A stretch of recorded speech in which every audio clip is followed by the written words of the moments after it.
Penghukuman adalah akar masalahnya. Renungan pagi ini.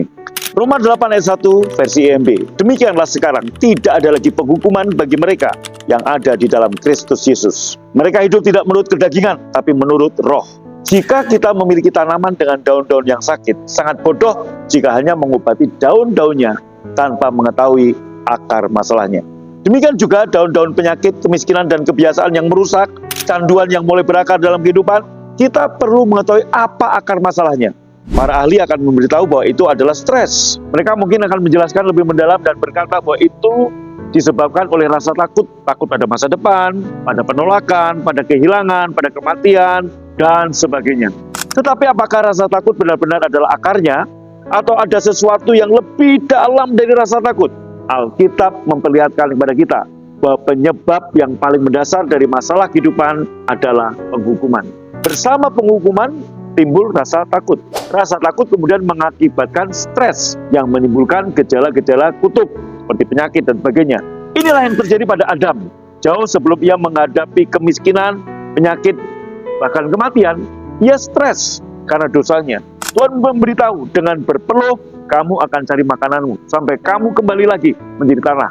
Karena dari situlah kamu diambil. Sebab kamu debu dan kamu akan kembali menjadi debu. Peluh berbicara tentang stres. Tetapi sebelum ada stres, ada rasa takut. Adam takut. Maka Adam memberitahukan Tuhan, ketika aku mendengar bahwa engkau ada di taman ini, aku takut karena aku telanjang. Sebab itu aku bersembunyi. Tetapi apakah yang menyebabkan Adam takut? Adam merasa takut saat melihat ketelanjangannya. Ia menyadari bahwa ia telah berdosa terhadap Tuhan. Ia begitu malu dan terhukum, sehingga ia menyembunyikan dirinya sendiri. Tuhan kemudian bertanya kepadanya, siapa yang ngasih tahu kamu kalau kamu telanjang? Sebab tidak ada seorang pun dalam taman ini selain engkau dan Hawa istrimu. Jadi kita tahu bahwa iblislah yang memberitahu Adam bahwa ia telanjang.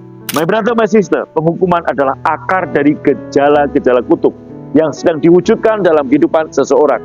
Itulah sebabnya mengapa kita perlu mengetahui bahwa di kayu salib, Tuhan mengambil semua dosa kita, menaruhnya ke atas Yesus, dan melepaskan amukan penuh murkanya pada semua dosa itu sampai Yesus berseru, sudah selesai, tetelestai. Semua dosa kita telah ditelas sepenuhnya, dihukum dalam tubuh Yesus yang dihukum untuk kita. Akar dari semua masalah kita telah diselesaikan.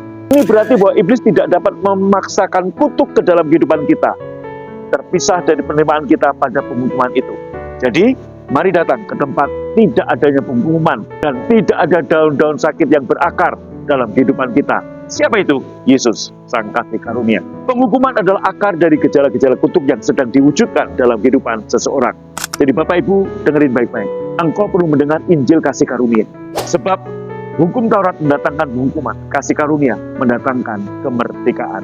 Bertumbuhlah dalam pengajaran Injil Yesus Kristus berdasarkan kasih karunia. Berada di gereja PFA yang mengajarkan Injil kasih karunia, bukan yang zigzag antara kasih karunia dan hukum Taurat. Perlu diketahui, begitu banyak mayoritas gereja hari ini, mereka mempercayai kasih karunia, tapi mereka masih mengajarkan hukum Taurat dalam khotbah-khotbah mereka, sehingga jemaat dibawa siksa. Untuk Anda lebih bertumbuh, mari kamu datang dalam ibadah-ibadah di gereja PFA, baik Kamis maupun hari Minggu. Ada ibadah Yud, ada ibadah sekolah Minggu di PTC Ruang Balaria atau sekarang namanya Botanikal, ataupun di PFA House of Grace Baros. Semua jam ibadah ada di tayangan di layar handphone Anda. Tuhan memberkati saudara. God bless you. Shalom.